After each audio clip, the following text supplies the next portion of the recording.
जय मूल निवासी साथियों, मैं भाणजी भाई Rathod, BAMCEF central executive committee member, CEC member, BAMCEF राष्ट्रीय महासचिव मैनेजमेंट, और इस मिशन के लिए जो मैंने मेरे इस जीवन के 35 साल लगाया है, इस 35 साल के मेरे अनुभव में मैंने इस संगठन में, इस मिशन में बहुत से चढ़ाव और उतार देखे। बहुत सी घटनाएं हमारे सामने घटी है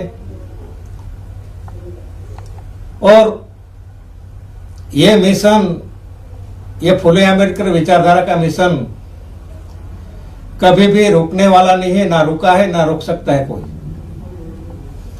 क्योंकि ये मिशन है। और ये मिशन इसलिए मैं बता रहा हूं कि जब बामसेप की नींव रखी गई थी,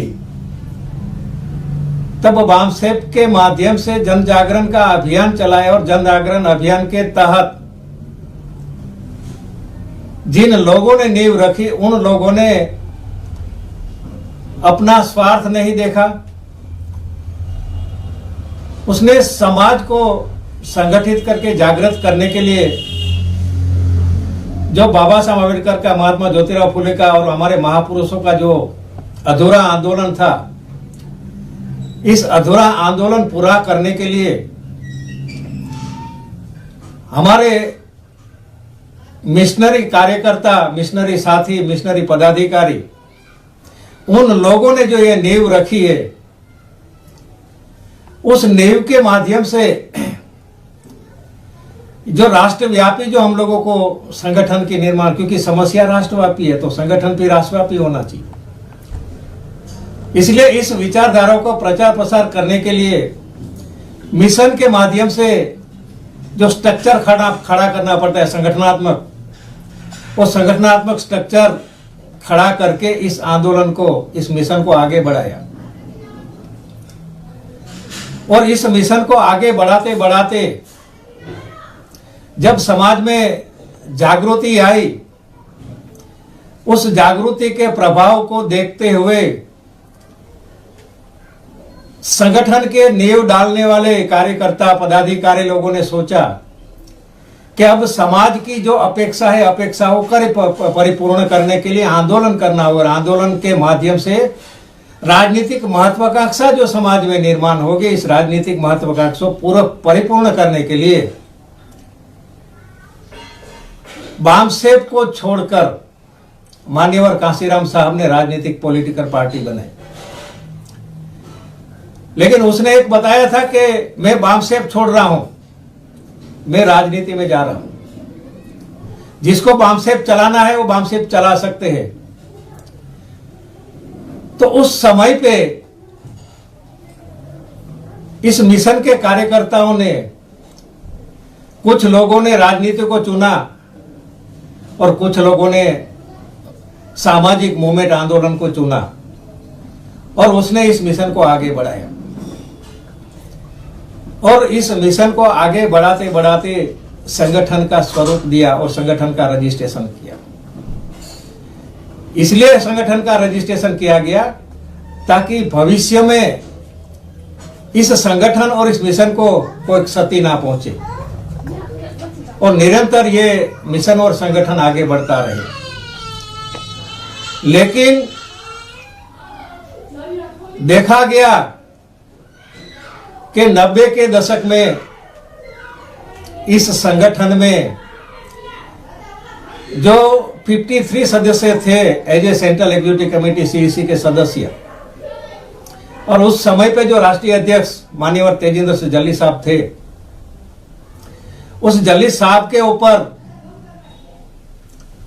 इस संगठन के सेंट्रल एग्जीक्यूटिव कमेटी मेंबर के पदाधिकारियों, 3 पदाधिकारियों ने मिलकर एक आरोप पत्र बना के आरोप लगाए कि आपने ये गलतियां मिशन चलाने के, संगठन चलाने के लिए की है।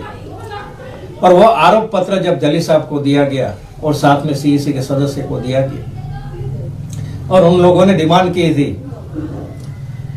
कि हम ये जो आपके ऊपर आरोप लगा रहे, उस आरोप की न्यायिक जांच होनी चाहिए। उस आरोप की जांच करने के लिए सेंट्रल एग्जीक्यूटिव कमेटी मेंबर की कमेटी बनानी चाहिए। लेकिन उस समय पे संगठन को बचाने के लिए और संगठन को बचाने के नाम पर एक गुटबाजी निर्माण कर दी, और उस गुटबाजी के माध्यम से डीके खापड़े साहब ने देखा कि हमने जिसके ऊपर राष्ट्रीय अध्यक्ष के ऊपर आरोप लगाया है वो हमारी नहीं सुनते हैं, इसलिए डीके खापड़े और उसके साथ में 2 साथी लोगों ने मिलकर उस समय पे सेंट्रल एग्जीक्यूटिव कमेटी मेंबर से और सभी पदों से अपना इस्तीफा दे दिया। इवन बामसेप के प्राइमरी मेंबर से भी तीनों ने इस्तीफा दे दिया। जब उसने सेंट्रल एग्जीक्यूटिव कमेटी मेंबर और पूरा बामसेप से उसने इस्तीफा दे दिया, इस्तीफा देने के बाद ये तीनों लोग जब गुजरात में आए थे, तब गुजरात में हमारी स्टेट एग्जीक्यूटिव कमेटी मेंबर की मीटिंग चल रही थी। जब उस मीटिंग में आए तो हम तो सीनियर पदाधिकारी मानते थे, आदरणीय मानते थे, लेकिन उस समय पे स्टेट एग्जीक्यूटिव कमेटी के जो सदस्य थे, जो उस समय पे गुजरात के जो अध्यक्ष महोदय थे और गुजरात से जो सीईसी के सदस्य महोदय सीईसी में गए थे, उन लोगों ने बोला कि आप तीनों हमारी मीटिंग अटेंड नहीं कर सकते। तब उस समय पे गुजरात के पदाधिकारी और कार्यकर्ता को झटका लगा कि ये कौन सी बात है कि भाई कल तक ये हमारे सीनियर थे, आज आप उसको मीटिंग में अलाउ नहीं करते। जैसे मीटिंग समाप्त हुई, मीटिंग समाप्त होने के बाद डीके खापड़े साहब और 2 लोगों ने मिलकर हम लोगों से चर्चा की कि हम लोग एज ए बामसेप संगठन के प्राइमरी मेंबर से इस्तीफा दे दिया है और हम आपसे कुछ सलाह मशवरा करना चाहते, बात करना चाहते। तभी उस समय पे हम लोगों ने, और खास करके मैंने खापड़े साहब को ये सवाल किया था कि खापड़े साहब, आपने जब बामसेप को छोड़ दिया है, बामसेप की प्राइमरी मेंबरशिप से आपने रेजिग्नेशन किया है, आपको कोई मॉरल अधिकार नहीं होता है कि आप बामसेप की बात हमारे सामने कर सकते हो। तब उस समय पे खापड़े साहब ने बताया कि हमने संगठन छोड़ा है, मिशन नहीं छोड़ा है, और हम आपसे मिशन की बात करना चाहते हैं। इस मिशन को चलाने के, आगे बढ़ाने के लिए मिशन की बात करना चाहते हैं, और मिशन जैसे हमारा आगे बढ़ जाएगा तो संगठन का स्ट्रक्चर अपने आप खड़ा हो जाएगा। क्या मिशन की बात आप हमारे से सुन सकते हैं? तभी हम लोगों ने सोचा कि चलो आप हमको बताइए। तभी उस समय पे उन तीनों ने हम लोगों को मिशन की बात समझाई, और हम लोगों ने, गुजरात ने ये स्टैंड लिया कि खापड़े साहब, हम आपके साथ, हम आपके साथ है, और आप जहां बोलेंगे वहां हम कार्य करने को तैयार। तब उस समय पे 91 में पटना की राष्ट्रीय अधिवेशन के स्थल पर ही जनरल बॉडी की मीटिंग हुआ करती थी। उस पटना की राष्ट्रीय जनरल बॉडी की मीटिंग में जब गुजरात के लोग और सभी ऑल इंडिया के कार्यकर्ता गए, और उस मीटिंग की अध्यक्षता करने के लिए राष्ट्रीय अध्यक्ष तेजस्वी जली साहब जब चेयर पे बैठे, तब हम लोगों ने ऑब्जेक्शन लिए आवाज उठाया कि साहब, आपके ऊपर आरोप है, इसलिए आरोपी कभी भी जज नहीं बन सकते हैं। आपके ऊपर जो आरोप पत्र जिन लोगों ने डाला है, उस आरोपों का जवाब आपको देना चाहिए, लेकिन जवाब देने के लिए आप एज ए डिसीजन मेकर की चेयर पे अध्यक्षता नहीं कर सकते हैं, वो आपका मोरल अधिकार नहीं। वो जनरल बॉडी की मीटिंग काफी अफरा तफरी हुई थी, बहुत बड़े पैमाने पे हंगामा हो गया था, और सभी एक ही आवाज में बोलते थे कि जिसके ऊपर आरोप होता है वो आरोपी कभी जज नहीं बन सकता है। ये खापड़े साहब और 2 पदाधिकारियों ने हम लोगों को, जिसने रिजाइन किया था उसने हमको समझाया था। और वो जनरल बॉडी की बैठक तेजिंदर सिंह जली साहब ने पोस्टपोन कर दी। क्यों पोस्टपोन कर दी? क्योंकि गुजरात का ही हमारा एक साथी हमारे साथ था, मैं उसका नाम देना चाहता हूं, नरसभाई परमार। उसने माइक लेके जली साहब के मुंह पे रख दिया और बोले कि आपका मोरल अधिकार है कि आप इस मीटिंग की अध्यक्षता कर सकते हैं, आप बताइए, कार्यकर्ता डिसाइड नहीं करेगा। तब उसने उस सेंट्रल एग्जीक्यूटिव वो और जनरल बॉडी की मीटिंग उसने पोस्टपोन कर दी। जब उसने पोस्टपोन कर दी तब ऑल इंडिया के कार्यकर्ता को झटका लगा और ऐसा महसूस हुआ कि वास्तव में जो आरोप जिसके ऊपर लगाया है वो प्रूव हो जाता है। और उसी जनरल बॉडी के ग्राउंड में, उसी जगह पे ऑल इंडिया के कार्यकर्ता बैठ के चर्चा किया और चर्चा करने के बाद इस निष्कर्ष के ऊपर निकला कि हम लोगों को खापड़े साहब का मिशन को आगे बढ़ाने के लिए, फुले अम्बेडकर विचारधारा का मिशन को आगे बढ़ाने के लिए हम लोगों को खापड़े साहब का साथ सहकार देना चाहिए। और उस जगह पे coordination committee all over India की बनी और इस कोऑर्डिनेशन कमेटी के माध्यम से पूरे भारत में भामसेब के जो मिशनरी कार्यकर्ता थे उन लोगों ने अपना सब कुछ त्याग और समर्पण करके उस मिशन को वो बचाया था, जो वहां से लेके आज तक ये मिशन यहां तक पहुंचा है।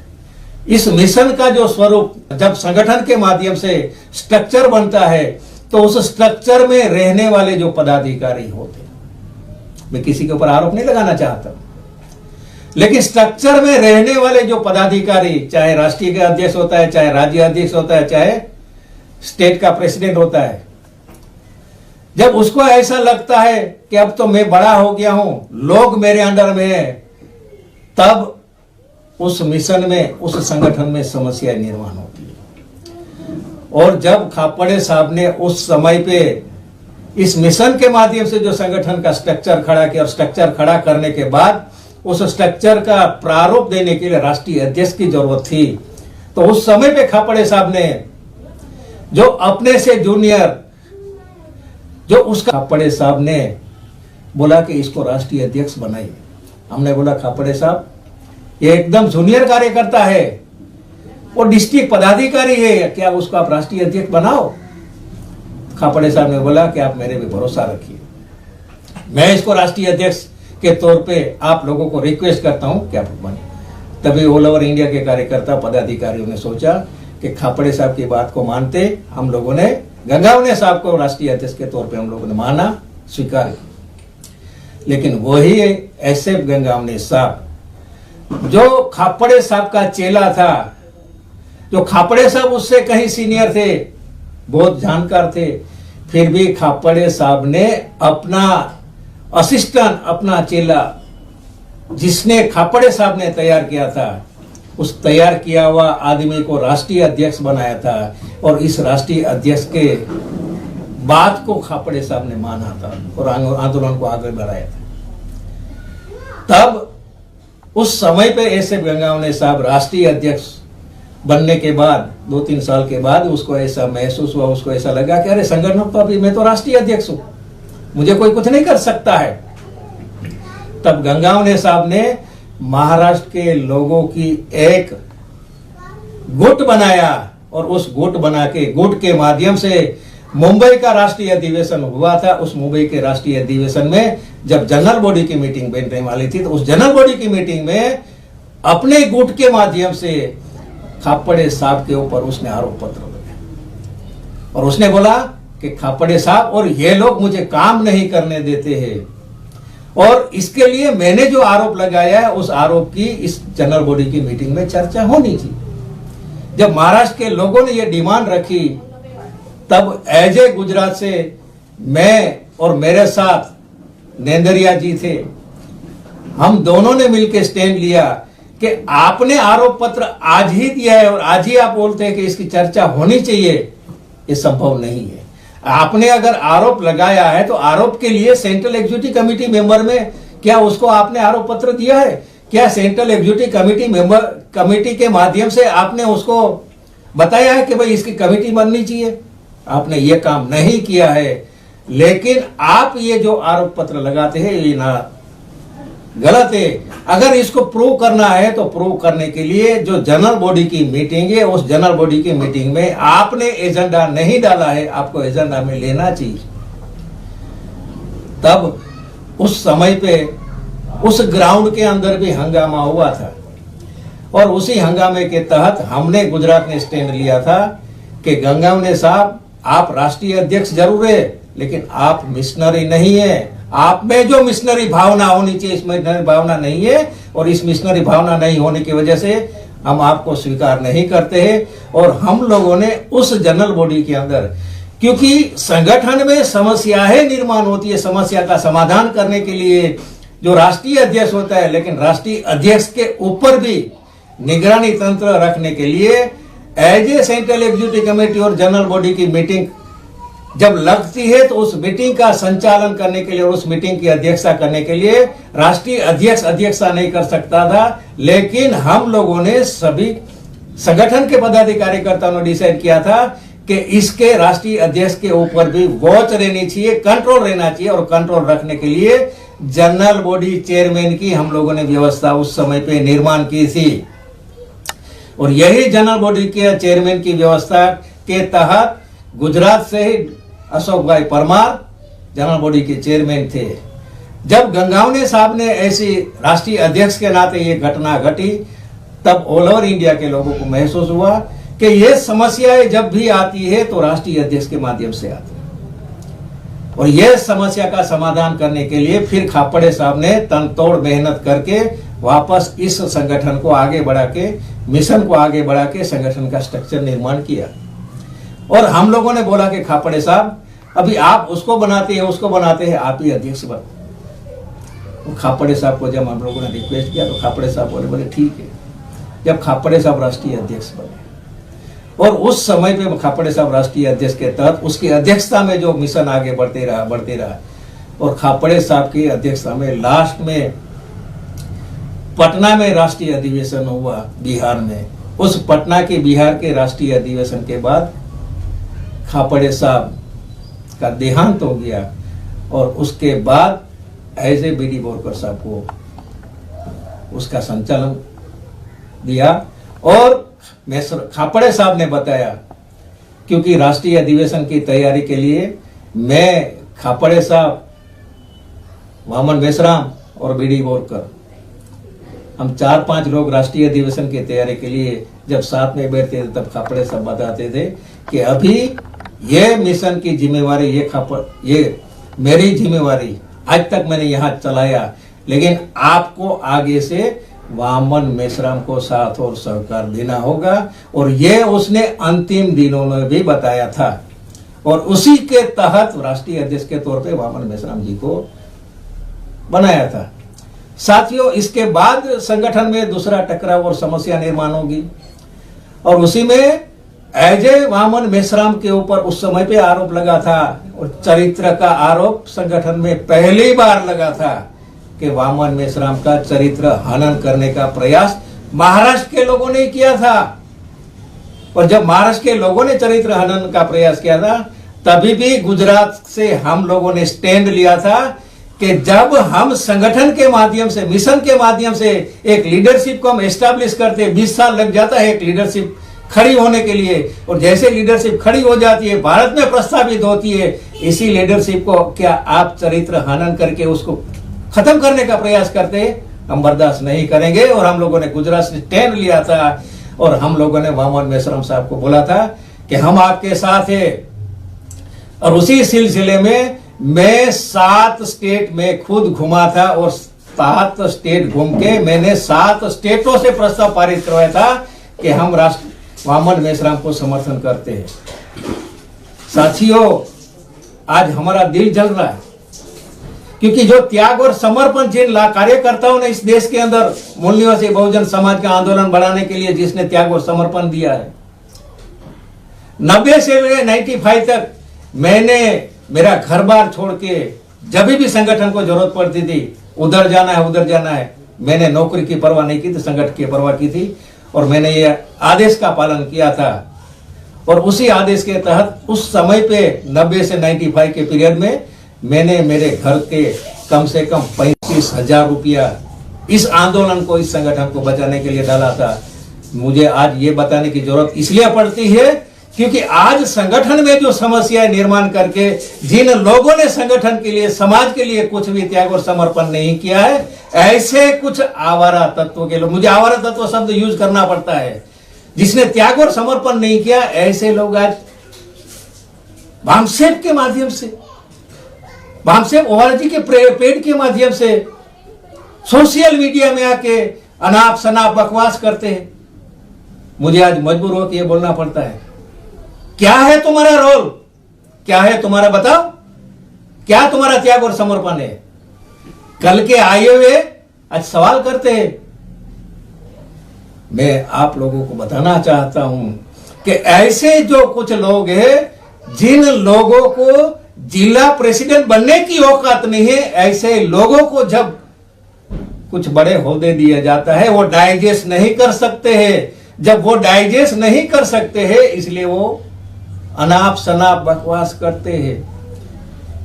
साथियों, जो लोगों ने, मुझे कहने में कोई शर्म नहीं आती है, सोशल मीडिया के माध्यम से मेरा मिशन को, मेरे संगठन को बदनाम करने की कोशिश की है, मैं उसको बख्शने वाला नहीं हूं। क्योंकि मैंने पहले भी झोला उठाया था, आज भी मैं झोला उठा सकता हूं।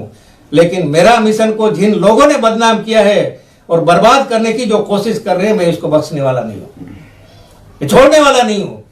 क्योंकि आज भले मैं 65 साल का हो गया हूं, मुझे 2 बार अटैक आ चुका है, 2 बार मुझे स्टेंट लगी है, एंजियोप्लास्ट करवाया है, लेकिन आज भी मुझे दम है कि मैं मेरा मिशन को दाव पे, जिन लोगों ने लगा दिया है वो मैं दाव पे लगाने नहीं दूंगा और इस मिशन को बचाऊंगा। साथियों, इस मिशन को बचाने के लिए हम लोगों को साथ और सहकार देना होगा। क्यों देना होगा? क्योंकि आप मिशनरी कार्यकर्ता है। संगठन के स्ट्रक्चर के माध्यम से, संगठन के स्ट्रक्चर में जो लोग पदाधिकारी बनते हैं उसमें अहम आ जाता है, अहंकार आ जाता है, और अहम और अहंकार के माध्यम से संगठन को नुकसान होता है और यह आदेश देता है तुम ये करो, तुम वो करो। अहंकारी आदेश कौन देता है? क्या है तेरा संगठन में रोल? आज सभी बोलते मैं भी वामन मेश्राम, अरे वामन मेश्राम ने जितना त्याग और समर्पण किया, क्या उसका 5% भी तुमने किया है? ऐसे लोग ये बोलते हैं कि मैंने तो मिशन में बहुत त्याग किया है, काम किया है। क्या है तुम लोगों ने त्याग और समर्पण किया है? तो त्याग और समर्पण करने वाले लोग कभी भी बोलते नहीं तुमने त्याग और समर्पण किया। ये भामसेप का जो मिशन है, ये मिशन रुकने वाला नहीं है, ना झुकने वाला है। क्योंकि हम लोग ऐसे जो पदाधिकारी के माध्यम से, आज मैं भी पदाधिकारी, और पदाधिकारी होने के नाते, राष्ट्रीय महासचिव संगठन मैनेजमेंट होने के नाते, क्योंकि आज इस संगठन का जो मैनेजमेंट है उस मैनेजमेंट का गड़बड़ा गया है और उस मैनेजमेंट में कुछ लोगों ने इस संगठन को सत्यानाश करने का काम किया है। और ये सत्यानाश करने का काम किया है, ये मैं बर्दाश्त नहीं करूंगा। क्योंकि इस संगठन को आज यहां तक पहुंचाने का जो हमारा ये जो रोल है, इस रोल को हमको भूलना नहीं चाहिए। कुछ बोलते हैं कि मैंने इतने साल लगा दिए, मैंने इतने साल लगा दिए, मैंने ये मैं नहीं करता हूं। हमने लगाया है, हमने लगाया है, हमारे कार्यकर्ताओं ने लगाया है, हमारे पदाधिकारियों ने लगाया है। साथ और सहकार के बिना संगठन यहां तक नहीं पहुंच सकता है। क्योंकि यहां पहुंचाने के लिए जिन लोगों ने त्याग और समर्पण किया है, उसके त्याग और समर्पण को हमको देखना होगा। इस मिशन को आगे बढ़ाने के लिए त्याग और समर्पण डी.के. खापड़े साहब का है। मैं डी.के. खापड़े साहब को ना मानता हूं, उसका त्याग और समर्पण है। और उसका त्याग और समर्पण 1990 से लेके 2000 तक अगर हम देखते हैं, ये खापड़े साहब का। क्या ये खापड़े साहब ने उस समय पे जो ये यहां तक मिशन पहुंचाया, क्या उसका इस मिशन के लिए कुछ रोल नहीं है? क्योंकि भामसेप में नींव डालने वाले खापड़े साहब है, भामसेप की नींव डालने वाले कांसीराम साहब है, और भामसेप की नींव डालने वाले दीना पाना जी। जब ये 3 महान लोगों ने ये नींव डाल के इस मिशन को, इस संगठन को जब हमारे कंधे पे डाला है, तो हमारी रिस्पॉन्सिबिलिटी बनती है कि इस मिशन को हर हालत में हम लोग रुकने नहीं देंगे, उसको आगे बढ़ाने का काम करें। हम आगे बढ़ाने का काम करेगा। और जो लोग रोकना चाहते हैं, मैं चैलेंज करता हूं कि तुम्हारे में दम है तो रोक लेना, अब भानजी भाई राठौड़ बर्दाश्त नहीं करेगा, क्योंकि भानजी भाई राठौड़ ने 1990 से लेके आज तक संगठन में जब जब समस्याएं निर्माण हुई है, उस समस्या का समाधान करने के लिए अपनी नौकरी दाव पे लगा के, अपना पैसा दाव पे लगा के, अपना समय दाव पे लगा के ये किया है। भानजी भाई राठौड़ ने कभी अपना चेहरा नहीं चमकाया है।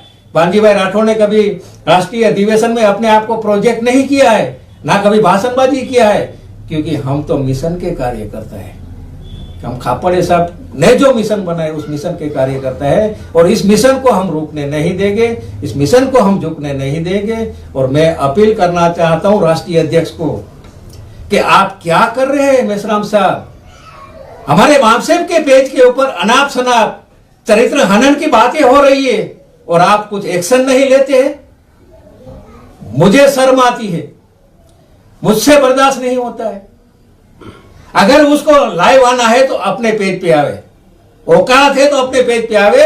बामसेब के पेज पे अगर कोई भी लाइव आया और जिसने अनाप शनाप बात की तो मैं उसके बचने वाला नहीं।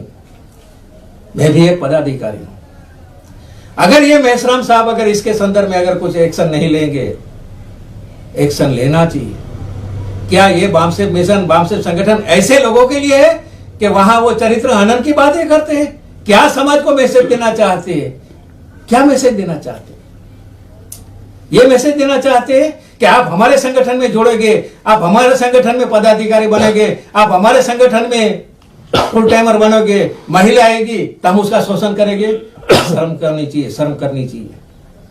किसी के ऊपर भी चरित्र का दाग लगाने से पहले 100 बार सोचना चाहिए, क्योंकि उसी चरित्र का हनन उस समय पे मेश्राम साहब का भी हुआ था। लेकिन हम लोगों ने कभी उसकी बात नहीं की थी, ना कभी किसी को हम लोगों ने गद्दार घोषित किया था, क्योंकि कोई भी कार्यकर्ता वो समाज का कार्यकर्ता, समाज का आदमी है। हम समाज को जोड़ना चाहते, समाज को जोड़ना चाहते, और समाज को तोड़ने की बात आप करते। अब वो गद्दार है, वो नालायक है, क्या ये तमाशा लगा के रखा है भाई?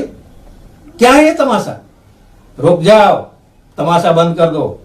और मैं ऑल ओवर इंडिया के साथी कार्यकर्ता और मिशनरी कार्यकर्ता को मैं अपील करता हूं कि आप घबराओ मत, ये हमारा मिशन रुकेगा नहीं। उस मिशन को चलाने के लिए हम लोग आगे आएंगे। और मैं एज ए भानजी भाई राठौड़ राष्ट्रीय महासचिव ऐलान करता हूं कि अगर कोई झंडा लेवे या नहीं लेवे, लेकिन इस मिशन को मैं रुकने नहीं दूंगा। इस मिशन को हम आगे बढ़ाएंगे। संगठन तो टूटता रहेगा, संगठन को मुझे परवाह नहीं है, क्योंकि उस समय पे संगठन में 50 सीसी के सदस्य एक साइड में थे और 3 लोग, उन लोगों ने इस मिशन को आगे बढ़ाया तो संगठन का स्ट्रक्चर खड़ा हो गया था। इसलिए संगठन का स्ट्रक्चर मेरे लिए मायने नहीं रखता है, मेरे लिए मिशन मायने रखता है। कुछ लोग बोलते हैं हमारा संगठन टूट गया। क्या है तेरा संगठन टूट गया?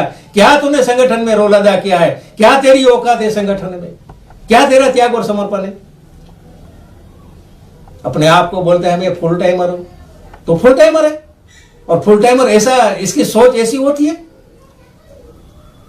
बोलते हैं महाराष्ट्र में मैंने ये किया, उधर उन्होंने ये किया। साथियों, ऐसे लोगों को हम लोगों को सबक सिखाना होगा। जिन लोगों ने भी अगर सोशल मीडिया के माध्यम से संगठन के विरुद्ध में, कार्यकर्ताओं के विरुद्ध में, पदाधिकारियों के विरुद्ध में या किसी के भी विरोध में अगर अनाप शनाप बात किया है, तो ऐसे लोगों को बख्शा नहीं जाना चाहिए। अरे काय के लिए गाली गलौज करते हो? आप कार्यकर्ता को कन्विंस नहीं कर सकते हो? कन्विंस करो। खापड़े साहब कन्विंस करने के लिए 50-50 एग्जाम्पल देते थे और कार्यकर्ता को कन्विंस कर। तुम्हारे में कन्विंस करने की औकात नहीं है, इसलिए तुम कार्यकर्ता को गाली गलौज करते हो। क्या ये गाली गलौज करने के लिए संगठन निर्माण किया है? क्या गाली गलौज करने के लिए मिशन निर्माण किया? क्या यह गाली गलौज सुनने के लिए वो लोग आते हैं? क्या ये संगठन के लिए, ये मिशन में जो भी लोग आते हैं वो त्याग समर्पण की भावना के लिए आते हैं। और जो लोग इसमें से लेने के लिए आते हैं, ऐसे लोग चले गए हैं। इसमें देना ही है, हमने दिया है और हम देते रहेंगे। मैं आप लोगों को, ऑल ओवर इंडिया के साथी कार्यकर्ता को, इंटरनेशनल साथी कार्यकर्ता अगर इसको सुनते हैं, तो मैं आप लोगों को बताना चाहता हूं कि अगर कोई ये बोले कि ये संगठन टूटने वाला है, संगठन टूटने वाला नहीं है। संगठन अगर टूटता है टूटने दो, मिशन टूटेगा नहीं। और मिशन को हमको हर हालत में बचाना होगा। और बचाने के लिए जितने भी मिशनरी कार्य करता है, चाहे वो जिला का कार्य करता है, चाहे स्टेट का कार्य करता है, चाहे ऑल ओवर इंडिया कार्य करता है, चाहे इंटरनेशनल लेवल का कोई भी कार्य करता है, वेल विशर है, समर्थक है, डोनर है, मैं उन लोगों को अपील करना चाहता हूं कि बामसेफ के संदर्भ में कुछ ऐसे लोगों ने कुछ भ्रांतियां निर्माण की है। वो ऐसे अपरिपक्व लोग, जिन लोगों ने ऐसी भ्रांतियां निर्माण की है, उस भ्रांतियों को दूर करने के लिए मुझे यहाँ आना पड़ा है। और मैं आप लोगों को अपील करता हूं कि अभी हम लोगों को मिशन बचाने के लिए हमको ऑल ओवर इंडिया में कार्यकर्ताओं को मीटिंगें लगा के समझाना होगा, मिशन बचाना होगा। क्योंकि आज मेरा मिशन खतरे में आ गया है और मिशन बचाने के लिए बानजी भाई राठौड़ हर हालत में मिशन बचाएगा। अगर मेरे साथ सीईसी के और सदस्य अगर कोई सपोर्ट करता है या नहीं करता है, जैसे खापड़े साहब ने भी परवाह नहीं की थी, मैं भी खापड़े साहब के साथ काम किया, 10 साल मैंने काम किया है, इसलिए मैं खापड़े साहब के रास्ते पे चलने वाला आदमी हूं। मैं कोई व्यक्ति के हाथ में नहीं चलता हूं, क्योंकि बाबा साहब अम्बेडकर ने भी कहा था कि व्यक्ति कभी भी धोखा दे सकता है, महापुरुष भी धोखा दे सकता है, जिंदा धोखा दे सकता है, मुर्दा धोखा नहीं दे सकता है। इसलिए साथियों, मैं आप लोगों को अपील करना चाहता हूं कि आप लोग अगर इस मेरी बात को अगर मानते हो, समझते हो कि ये मिशन बचना चाहिए, तो इस मिशन बचाने के लिए मुझे साथ और सहकार दोगे। और इसके लिए मैं आने वाले समय में समय पे वीडियो डालते रहूंगा। और आने वाले समय में ऑल ओवर इंडिया की जनरल बॉडी बुलानी होगी। और जनरल बॉडी बुलाने के लिए हम लोग, मेरा जो व्हाट्सएप नंबर है, मेरा जो मोबाइल नंबर है, आप लोग नोट कर सकते हो। मेरा मोबाइल नंबर है 8200